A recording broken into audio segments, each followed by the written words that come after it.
The BlackBerry Motion survived my durability test, and now it's time to tear it down, see what makes it water resistant, and learn how to replace the individual components. Let's get started. BlackBerry decided to forego the iconic keyboard with this full-screen flagship, which is totally fine with me. Keyboards are cool, but screen real estate is much better. Wrong. Mr. Mobile? The physical keyboard is the best reason to buy a BlackBerry. But please, keep going. Don't let me stop you. Yeah, totally. So there's no visible screws in the exterior of this phone, but it is IP67 water resistant. I know there is adhesive inside, and heat usually helps with that. I'll use my heat gun and then slip my thin metal pry tool between the metal frame and the slick rubber backing. The whole back panel comes off the phone surprisingly easy. I doubt it'll ever come off on its own, but normally the adhesive on water-resistant phones is much stronger than this. I actually fully agree with you there. I'm still sad about drowning my LG V30. Yeah, but look at this adhesive. It's barely there. Getting inside an IP68 phone like Samsung or LG is much more difficult. I would not trust this BlackBerry Motion around water. Okay, looks like there are 6 Phillips head screws surrounding that top plate. So I'll just pull that black piece up and away from the phone, set that off to the side, revealing quite a few isolinear optical component things that use... Okay, Zach, I'm sorry, I should not have taken the mic. Why don't you take over again? I mean, it is my channel. I've unplugged the battery Lego-style connector, and over here on the left we have a very unique connector in the middle of a cable, bridging the 3 of the volume, power, and better Bixby buttons. It's interesting to see the connector in the middle of the ribbon instead of on the end. I'll unclip the extension ribbon at the bottom, and then the screen ribbon cable, both unsnapping like little Legos. It's still impossible to remove the battery at this point, so I'll mosey my way down to the bottom of the phone and remove the 7 Phillips head screws, which allow for the loudspeaker and plastic shield to come away from the phone. This loudspeaker does have a little rubber ring around the opening, which rests up against the water-resistant mesh at the bottom of the phone. It is the largest opening into the device, so it's good to have multiple layers of liquid protection. Getting the battery out of this phone was actually much harder than I anticipated. There are no visible pull tabs that I noticed, so I assumed prying it out was my only option.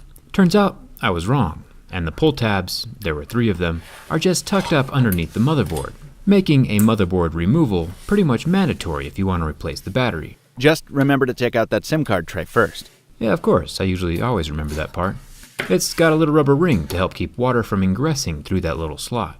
The motherboard has 2 wire connections along the bottom right side, and then 1 more Lego connection up at the top for the front sensors. Then the whole motherboard can lift up and out of the metal frame. We've revealed the front 8-megapixel camera and the rear 12-megapixel camera. Neither of which have optical stabilization, by the way. BlackBerry hasn't made a phone with OIS since the Priv in 2015. Which is rather unfortunate. OIS is really helpful on a cell phone. Luckily though, now we have access to the pull tabs hidden underneath the motherboard. Like I said, there were 3, but now I'm down to 1. Nice. And it broke. The pry of shame is the only option at this point. With 2 fragile communication ribbons underneath the battery though, I highly recommend against using very much force. Fun fact, the battery on the BlackBerry Motion is 4,000 milliamp hours, making it about 14% larger than the battery on the previous Key 1. Solid improvement. See what you can do when you remove the keyboard? As I get ready to remove the charging port, take a look at this golden extension ribbon. It says Krypton on it. You know, the home planet of Superman. I'll unclip that capacitive ribbon button as well as the ever-so-useful headphone jack, and then pull the charging port from the frame of the phone, which also includes the circular vibration motor soldered into place, permanently.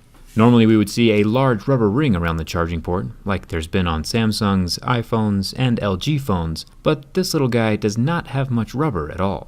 The waterproofing of this BlackBerry Motion seems abnormally weak for an IP67 rating. Pulling out the headphone jack and bottom microphone, we get yet another rubber ring, larger than the charging ports for sure, so at least some holes are protected. I'll tuck everything back into place. Screen replacements are definitely going to be difficult. LCDs that are glued into metal frames are hard to remove successfully without cracking. And since I kinda want this phone to work when I put it back together, I'm not going to attempt a screen replacement until the screen's actually broken. I'll put the battery in next, and I see here by the camera we have another Krypton reference. Yeah, actually, Krypton was the code name for the BlackBerry Motion before it was released. Interesting.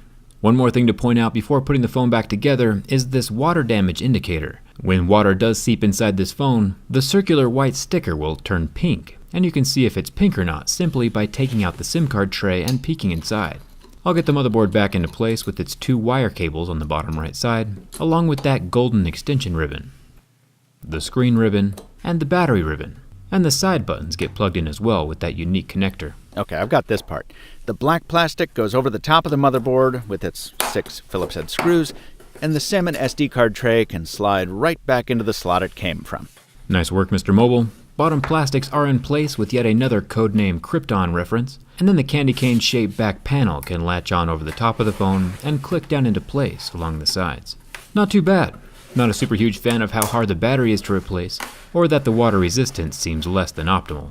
Yeah, not to mention the subpar camera sensor, the mushy haptic motor, and that fingerprint-loving display. Definitely not giving up my key 1 for the motion. Though I do admire the aesthetics to a point. One last little trivia bit, it took BlackBerry 5 rounds of laser etching on the back panel to get the design and texture it wanted. It's always fun to learn about the production process for this stuff. I think it's a pretty good looking phone. I definitely like that extra screen real estate. Huge thanks to the BlackBerry-loving Michael Fisher for jumping into the video with me, and check out his channel for some pretty in-depth and cinematic tech reviews. Hey, sorry for all the interruptions, and a huge thanks for having me on, Zach. Oh, also, my dad says, hey, I think he likes your videos even more than he likes